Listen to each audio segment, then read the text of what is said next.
يا رب قد غفلنا وكلنا طمع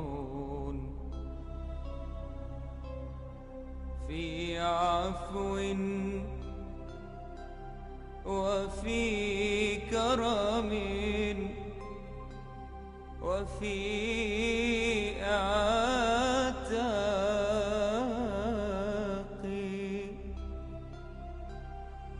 وجنة مع سيد البشر ندعو.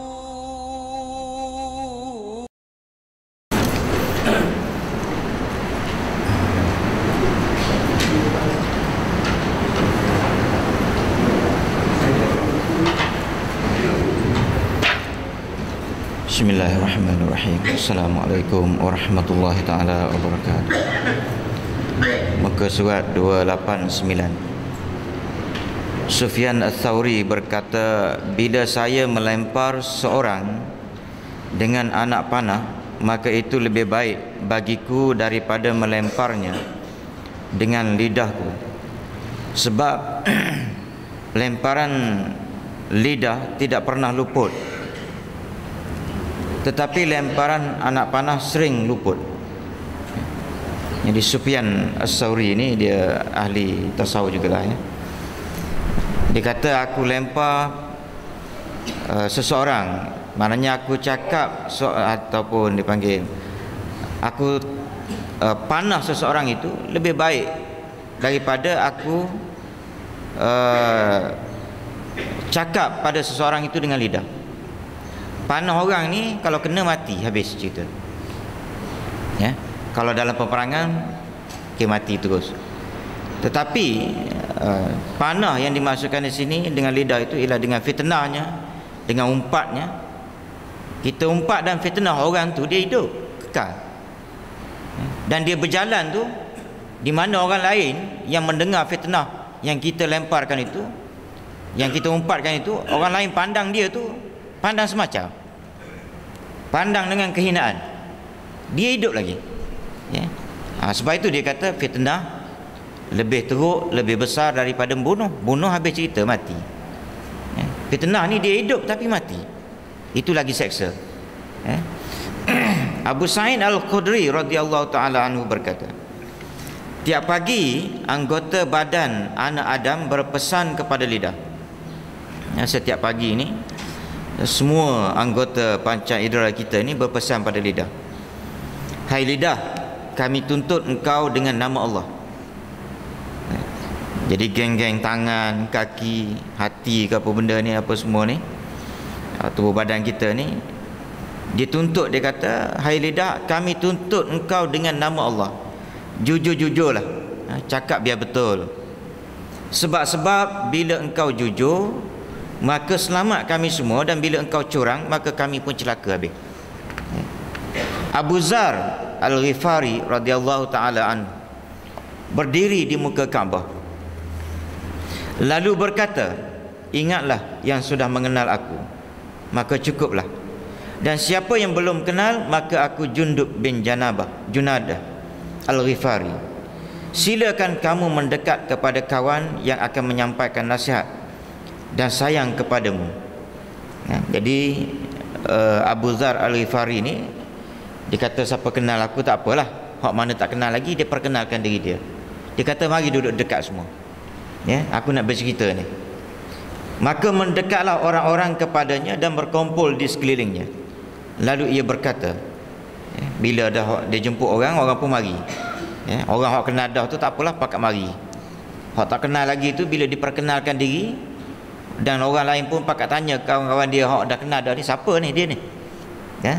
Dia ni pun cakap lah, ini orang bagus, ni sahabat Nabi ke apa benda semua ni. Maka orang pun pakat mari, apa yang dia nak cakap ni, dengar, pakat mari duduk dekat dengan dia sebab nak dengar apa yang dia nak cakap. Lalu berkata, hai semua manusia, siapa yang akan pergi-pergi di dunia ini, maka dia tidak pergi kecuali dengan bekal. Dia kata dalam dunia ni kalau dia pergi mana pun, dia kata siapa-siapa lah mesti ada bekal, kata. Ya tak? Kita nak pergi, ialah nak pergi rumah menantu kita ke, rumah anak kita ke, mesti bawa bekal, paling tidak duit untuk minyak makan. Begitu juga kalau kita nak pergi hantar anak kita masuk universiti ke nanti, mesti ada bekal. Bekal dia paling tidak duit untuk dia, dan duit minyak sekali apa semua kan. Jadi dia kata sifat orang yang nak berjalan di atas muka bumi ni mesti ada bekal, dia kata. Maka bagaimana seorang yang berlayar pergi ke akhirat tanpa bekal? Kalaulah dalam dunia ni kamu nak pergi mana pun ada bekal, ada bawa duit lah orang panggil. Ialah paling tidak walaupun dekat 1 jam perjalanan, maknanya paling tidak kita cek poket kita. Kita tahu dah minyak berapa, tol berapa, nak makan berapa. Kalau minyak dah penuh, okey, tak ada masalah lah. Tapi tol pula, okey, kita kata kita pakai touch and go, smart tag ke apa benda kan, okey, tak apa. Habis untuk makan, maknanya mesti orang yang nak berjalan itu dia akan cek poket dia berapa ada, ya. Maka dia kata bagaimana kamu nak berjalan menuju akhirat ni takkan tak ada bekal pun.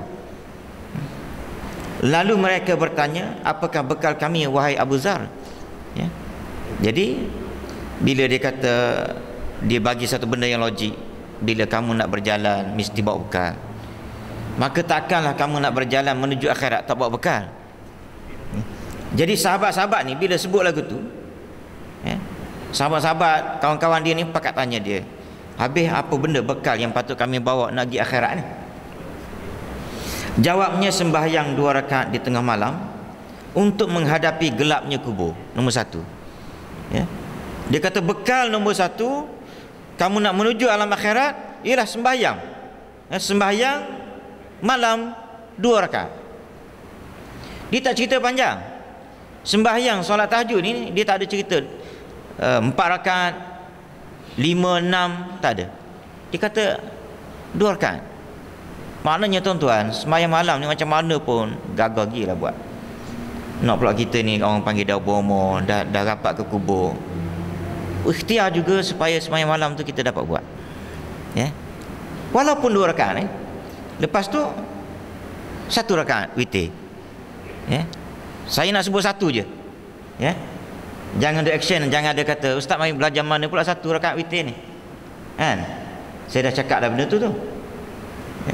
Ini duk ajar orang 3, 5, last kali orang langsung tak buat. Bila kita sebut 1 ni, ada juga kawan-kawan kita ni, ustaz-ustaz dia kata tak betul 1 tu. Dia lebih rela orang tak buat daripada orang buat. Sedangkan witir ni witran, wahid, 1 dulu, baru pergi 3. Rajin sangat dah kata orang, konsisten. 10 tahun dah aku ni buat 1 rakaat witir. Nak naik pangkat pergi 3, pergi ya. Ini kawan ni tak pernah hayat buat sekali-sekala bulan Ramadan. Kita pergi gasak terus bagi 3, itu yang jadi pakat langsung tak buat, ya. 1. Jadi 2 rakaat witir, apa ni, solat tahajud, 1 witir. Dah cukup dah 3 tu. Kita nak kekal 10 tahun ke sampai ke mati pun tak apa dah lagu tu. Itu lebih baik daripada langsung tak buat. Jangan duk berangan apa tu nak buat sampai 5, 6 ke apa benda, jangan. Termasuklah semalam apa ni, sembahyang tahajud yang saya dah sebut juga sebelum ni.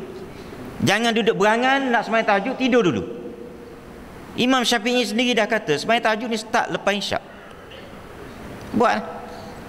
Maka buat lepas isyak itu, lepas isyak 2 rakaat itu yang dipanggil ba'diyah tu, buat sembahyang tahajud selepas isyak, ba'diyah lepas apa ni isyak tu, itu lebih baik daripada langsung tak buat.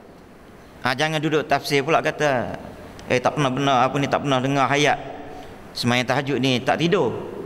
Tidur tu cerita, tidur tu kalau buat tahajud tidur dulu, lepas tu bangun tahajud, itu lebih baik daripada buat tahajud sebelum tidur. Cerita lebih baik cerita lain, ya. Cerita lebih baik cerita lain, ya. Kita settle dulu, maknanya sesuai dengan kemampuan kita. Okey, lepas-lepas sembahyang ba'diyah tu, jenis kita ni tahu dah, aku ni kalau tak buat lalu tahajud dengan witir, rasa-rasanya dak dah malam ni. Okey, tak apa, buat. Dapat dah pahala tahajud orang panggil. Pukul 12 sebelum tidur, kalau kita buat pukul 9 apa ni, ke 9 lah katakan, tahajud kita pukul 9 dengan witir sekali. Apa beza dengan pukul 10? Pukul 10 lebih baik pada pukul 9. Baik, kalau buat pukul 11 lebih baik daripada pukul 10. Okey, kita pun kata pukul 11 tu saya nak tidur. Saya nak buat pukul 12. Pukul 12 dan tidur dulu, lepas tu bangkit tahajud, itu lebih baik daripada pukul 11 yang tak tidur tadi. Cerita lebih baik, cerita lain. Tapi cerita tahajud, saya nak beritahu, boleh buat lepas kita sembahyang sunat ba'diyah isyak. Ya. Kalau pukul 3 tidur dah ni, tidur pukul 3 sedar, itu lagi bagus. Kan? Jadi kena beza antara lagi bagus dengan time yang sebenar. Ya, baik. Nombor 2, puasa di musim panas untuk menghadapi hari bangkit daripada kubur, yang mana akan semuanya berada di padang mahsyar. Maka pada masa itu kita berdepan dengan kepanasan yang teramat sangat. Maka dia kata puasa di kala time terik matahari panas, kita puasa. Ialah bila sebut panas tu dahaga. Nak dahaga apa, bila dahaga nak minum. Bila nak minum tak boleh, kita bertahan juga. Seolah-olahnya, maknanya Abu Zar nak cerita gini, kamu training lah, kamu buat latihan, rehearsal, kamu buat satu training, bila akhirat besok kamu dahaga tak boleh minum. Maka training kamunya dalam dunia ni, kamu training puasa tengah-tengah panas terik. Ya.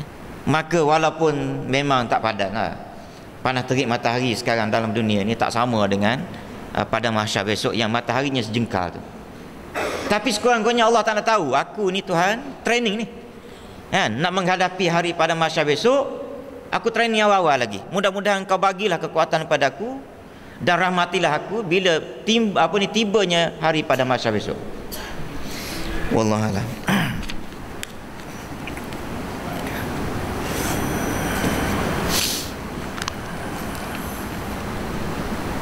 Bismillahirrahmanirrahim.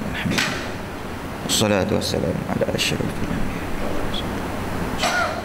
Allahumma ighfir lana dhunubana wa liwalidina warhamhum wa li jami'il muslimina wal muslimat. Allahumma ja'alna minal ladzina yastami'una al-qawla. Sallallahu ala Muhammadin wa ala alihi. Alhamdulillah.